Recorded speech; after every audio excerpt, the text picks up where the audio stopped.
Assalamualaikum sahabat, pada video kali ini saya akan menuangkan silsilah Raja-Raja Singosari. Sebelum lanjut, alangkah baiknya tekan tombol subscribe. Selamat menonton.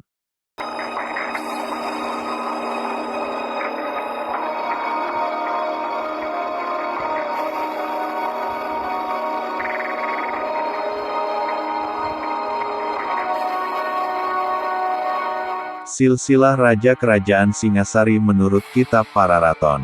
1. Ken Arok pendiri, tahun 1222 sampai tahun 1247. Salah satu kitab yang menjelaskan awal mula Tumapel berhasil mengalahkan Kediri adalah Kitab Paraton.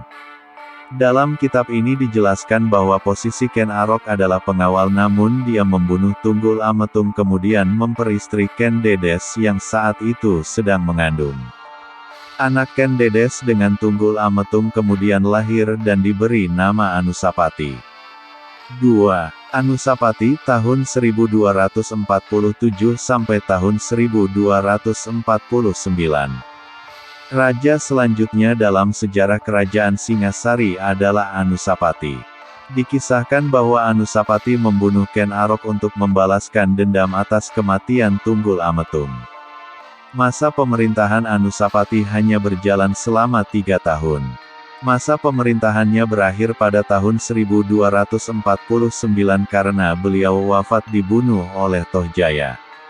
3. Tohjaya, tahun 1249 sampai tahun 1250. Tohjaya merupakan raja ketiga yang memimpin kerajaan Singasari. Tohjaya membunuh raja sebelumnya yaitu Anusapati. Tohjaya adalah keturunan dari Ken Arok dengan istrinya yang bernama Ken Umang. Tohjaya naik singgasana menjadi seorang raja menggantikan Anusapati yang telah tiada. Akan tetapi masa pemerintahannya berakhir setelah dikalahkan oleh Ranggawuni. 4. Wisnuwardana, tahun 1250 sampai tahun 1272. Ranggawuni atau Raja Wisnuwardana adalah anak dari Anusapati sehingga ia melanjutkan dendam yang melingkupi kepemimpinan di kerajaan Singasari. Wisnuwardana berhasil memerintah Singasari selama 22 tahun dan telah menjadi bagian dari sejarah kerajaan Singasari. Wisnuwardana selanjutnya menobatkan anaknya menjadi seorang raja.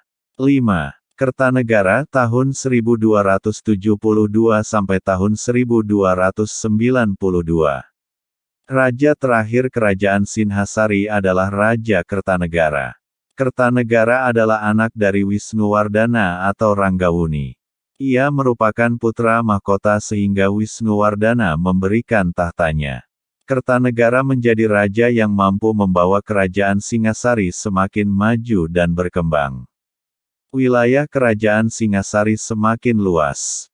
Masa kejayaan. Masa kejayaan dalam sejarah Singasari terjadi saat pemerintahan Raja Kertanegara. Ia mampu memperluas kerajaan Singasari dan juga mampu membangun kerjasama dengan kerajaan-kerajaan baik di luar dan di dalam negeri.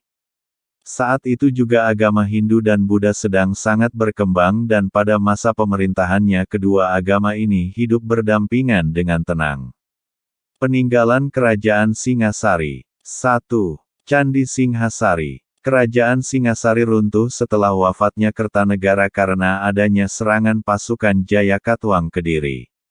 Walaupun telah runtuh, sejarah kerajaan Singasari bisa dilihat dari peninggalannya yaitu Candi Singasari. Candi ini berlokasi di Kecamatan Singasari yang menjadi pusat pemerintahan kerajaan Singasari.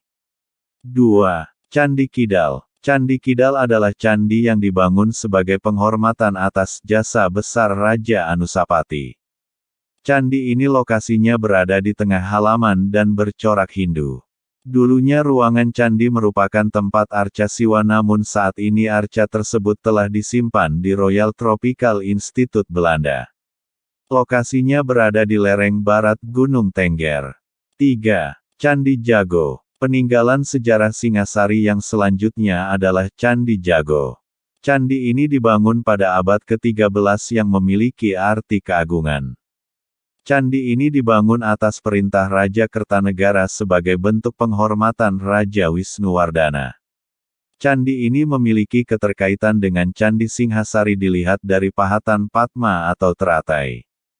4. Candi Jawi. Candi Jawi dibangun pada abad ke-13 dan terletak di kaki Gunung Welirang merupakan salah satu peninggalan sejarah Kerajaan Singhasari.